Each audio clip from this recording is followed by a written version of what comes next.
अस्सलाम वालेकुम वरहमतुल्लाह। आज का सवाल ये है कि सपोज़ करें ज़मीन है और ज़मीन में अगर मैं पूरा सुराख कर दूँ ऊपर से नीचे तक, जैसे ये मैंने अर्थ बनाई और अर्थ के अंदर ये पूरा अर्थ है, इस अर्थ के अंदर अगर मैं ऐसे सुराख कर दूँ, ये ज़मीन का पोर्शन अगर मैं ऐसे सुराख करूँ ऊपर से नीचे तक निकल जाऊँ और कोई इंसान यहाँ से जंप करे, तो कोई इंसान यहाँ से नीचे जंप करे, तो जंप करने के बाद जो है ये बताएं कि वो इंसान किस तरह नीचे आएगा। क्या ज़मीन से नीचे आएगा और नीचे निकल जाएगा, या ज़मीन में बीच में रुकेगा, कहाँ रुकेगा? तो आइए मैं आपको बताता हूँ। देखें, सपोज़ करें एक इंसान ने यहाँ से जंप करी, तो जंप करने के बाद वो थोड़ा सा नीचे आना शुरू हुआ।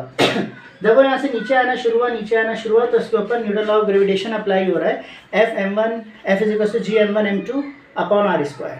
m1 तो ये इंसान हो गया, m2 ये ज़मीन हो गई जो खींच रही है। थोड़ी देर के लिए हमने सपोज कर दिया ग्रेविटी है, वरना तो आइंस्टाइन कहता है ग्रेविटी है ही नहीं, ग्रेविटी कोई फोर्स ही नहीं है। अब हमने सपोज कर दिया ग्रेविटी है, अब ये खींच रहा है। अब होगा क्या, जब ये आहिस्ता आहिस्ता यहाँ से ज़मीन से नीचे आएगा, ज़मीन के पूरे होल से नीचे आना शुरू होगा, तो ये ज़मीन का कोर है, ये कोर है ज़मीन का, ठीक है।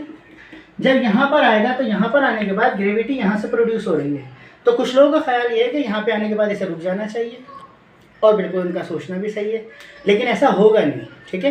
होता क्या है, जब ये बॉल जब इंसान यहाँ से नीचे आ रहा होगा तो नीचे आते आते जो है वो जब कोर पे पहुँचेगा तो उसकी जो है वो इसकी एक्सेलरेशन 0 हो जाएगी। ये बिल्कुल ऐसे समझ लें कि आप एक बाइक चला रहे हो, बाइक चलाते हुए आपने एक्सेलरेटर दबाया और बाइक आगे जा रही है, तो एकदम आपने एक्सेलरेटर अगर ऑफ़ कर दिया, अगर आपने एक्सेलरेटर ऑफ़ कर दिया तो ऑफ़ करने के बाद क्या बाइक रुक जाएगी? नहीं, बाइक नहीं रुकेगी। बाइक जब रुकेगी जब ब्रेक लगाएंगे। एक्सेलरेटर ऑफ कर दिया तो वो हल्की सी चलती रहेगी। तो इसमें क्या होगा, ये हल्की सी चलती रहेगी, यहाँ पर आएगी, नीचे आती रहेगी, सेंटर पे आ जाएगी। सेंटर के बाद आने के बाद जब यहाँ 0 हो जाएगी, चलती रहेगी, और जैसी ज़मीन के कोर से बाहर निकलेगी, तो जिस तरह यहाँ से जंप करने पर ज़मीन ने इसे खींचा था, तो यहाँ से जैसी बाहर आएगी तो ये ज़मीन इसे वापस ऊपर खींचेगी, ऊपर की तरफ। अगेन आप न्यूटन ग्रेविटेशन लॉ अप्लाई हो जाएगा, m1m2 अपॉन r स्क्वायर।